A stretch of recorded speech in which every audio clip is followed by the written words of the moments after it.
Ladies and gentlemen, Andrew Wong is back. Back in action. All right. You better believe it. Yes, and obviously you're back from Canada. It's 8 degrees outside, and yeah, like this is warm. You're kind of like 28 degrees. So. Yeah, you know, wearing my summer look. Yeah, so this is the tropical Hong Kong. You know, I'm loving it. You know, Canada was -10 when I left. All right. So a little bit of frost on the grass. It was very nice. Apparently they're getting a big snowstorm, but I just missed it.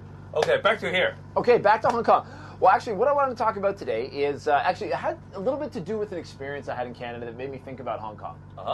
And two very different situations. I was, quite serious subject today. Was dealing with cancer, and went to see friends of ours where he got, was in the Canadian healthcare system. You're not allowed. There's until recently no private insurance, and was diagnosed late. Was misdiagnosed.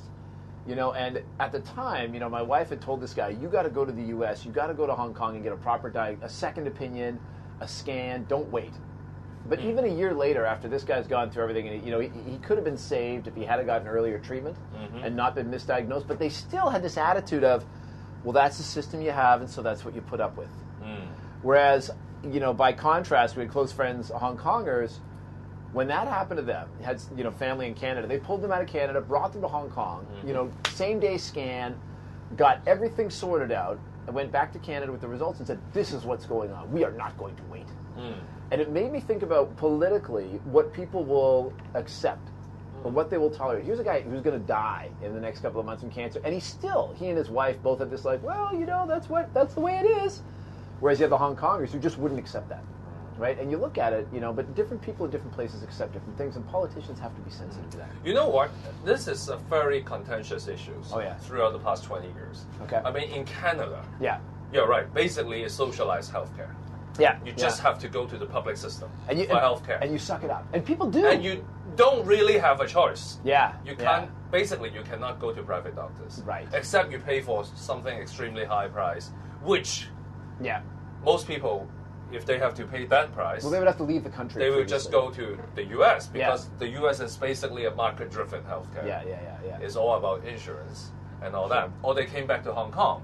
And just pay as you go, right? Yeah, but Hong Kong is kind of like a mixture. It's 90% socialized public healthcare, and then 10% is private healthcare. And the problem is our public healthcare system is actually quite good. It is. So that 10% is extremely high price as well. So, and if it's not good enough, but Canada, you don't have a choice. Basically, you don't have a choice. Well, the thing that kind of killed me though, that I thought was interesting, was that, and people accept that. Now in Hong Kong, we wouldn't accept that. And in Hong Kong, people didn't accept anything though. Well, it's funny because we do. Like in a place like Canada, though, what they just absolutely could not accept was air pollution. Oh yeah. And so 3 decades ago, cities like Toronto and Vancouver were actually quite polluted at one point. Yeah. But they wouldn't accept that, so they got it cleaned up. Whereas in Hong Kong, we seem to have tolerated air pollution for much longer. So, we got the new paper's out, the new Harbour Times is out. The op-ed is about politicians have to figure out what are the new things that people will not tolerate. For incumbent politicians, which in our case is the chief executive in the government, that's a problem. Yes. But for the opposition, it's an opportunity. Yes, and you know the keyword for that? What's that? You know for the keyword for that? What? It's diagnosis. Diagnosis. Yes. You have to do diagnosis politically. A political diagnosis, Yes. And I think that is very important. So that's what we're looking at. And I think we can, with abundant reserve, we should be able to diagnose and cure some of the city's problem. I hope so. We have to look forward to the budget in 2 weeks' time. Yeah, that's coming up, and everybody's going to be keeping an eye on that. All right. The rest of the week, not today, but we'll talk about policy address later this week. All right. Let's talk about tomorrow. All right. Cheers.